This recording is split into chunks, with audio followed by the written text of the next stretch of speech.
আইএসএফের পক্ষ থেকে কি দেওয়া হচ্ছে সেটা নওশাদ সিদ্দিকীকে জিজ্ঞেস করলে ভালো হবে। তারাই 221 কোটি টাকা খরচ করছে, 90,000-এর কাছাকাছি কি বলে যারা এই তাড়াতাড়ি হয় এর অফিসার দিবে।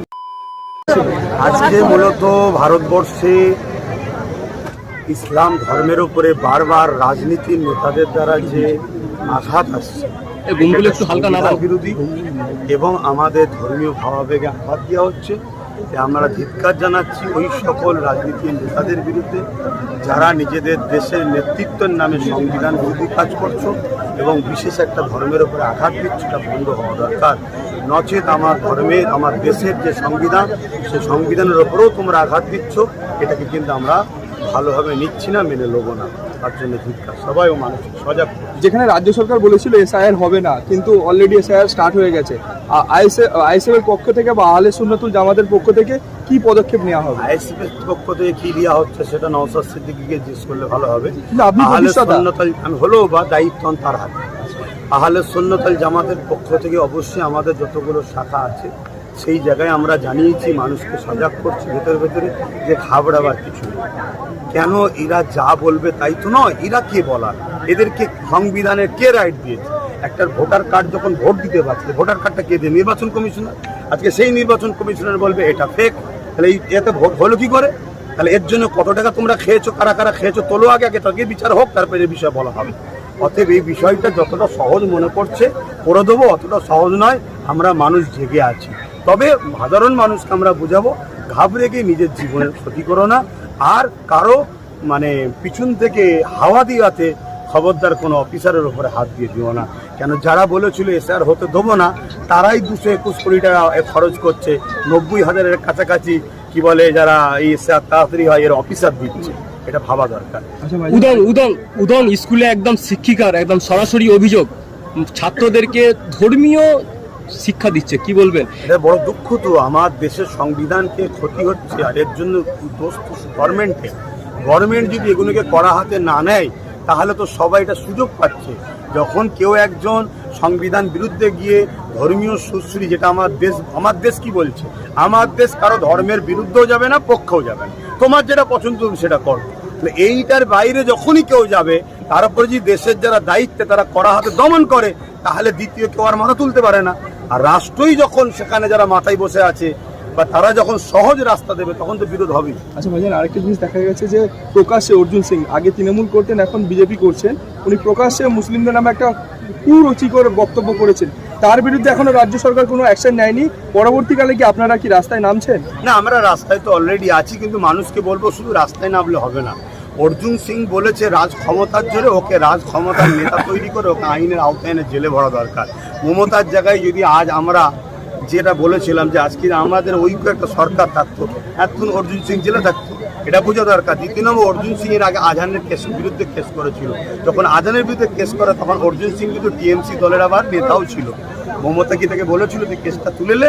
অতএব যে বাবুল সুপ্রিয়র নামে আসানসোলের ইমাম রশিদির ছেলের হত্যার পিছনে, দাঙ্গার পিছনে মূল অভিযুক্ত, সেই বাবুল সুপ্রিয়কে আবার মুসলমান যখন ভোট দেয় টিএমসিতে আনার পরে, এর বিরুদ্ধে এই জন্য মমতা বলছেন কাল এই অর্জুন সিং হয়তো আবার টিএমসিতে আসবে, তাই মমতার বিরোধী করছে না। কিন্তু আমরা যারা আছি এদেরকে ভোট দিয়ে জিতায়, আমাদের ভাবা দরকার আমরা কি সারা জীবন ভোট ব্যাংক হয়ে থাকবো?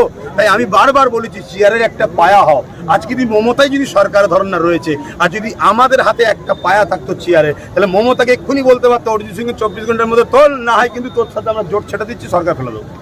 এইরকমভাবে আমরা যতক্ষণ না শক্তিশালী হব, আমাদের ধর্মের বিষয়ে, আমাদের বিষয়ে, খুন করা থেকে, চাকরি থেকে, সব বিষয়ে আমাদেরকে লুটবে। আপনার বক্তব্যের মাঝেই শুনলাম ব্রিগেডের ডাক দিচ্ছেন। হ্যাঁ, আমরা চাইছি প্রত্যেকটা অসহায় পিছিয়ে পড়া মানুষ, জাতি ধর্ম বর্ণ নির্বিশেষে তারা সবাই আমরা এখন প্রচুর মানুষ বিপদে আছে, চাকরিজীবীরা বিপদে আছে, দিয়ে পাচ্ছে না। পাশাপাশি আমাদের ধর্মীয় বিষয়ে অনেক আঘাত দেওয়া হচ্ছে, অন্য ধর্মের এসসি এসটিদের ওপরেও জুলুম হচ্ছে। সবাই যদি আমরা এক জায়গায় হয়ে আসতে পারি, এটা ভালোভাবে চেষ্টা করছি। তবে কেউ যদি নাও আসে, একটা প্রবাদ বাক্য নাকি কবিতা আছে, একলা চলো, আমি একাই যাব, এই প্রচারটা আমি করছি সব। একদম শেষ প্রশ্ন, আপনার প্রোগ্রামে যাওয়ার জন্য মারধর, এমনকি বাড়িঘর লুট করারও হুমকি দেওয়া হচ্ছে, কি বলবেন? এটা কারা করছে? পাঁচলা থানায় কারা সরকারে আছে?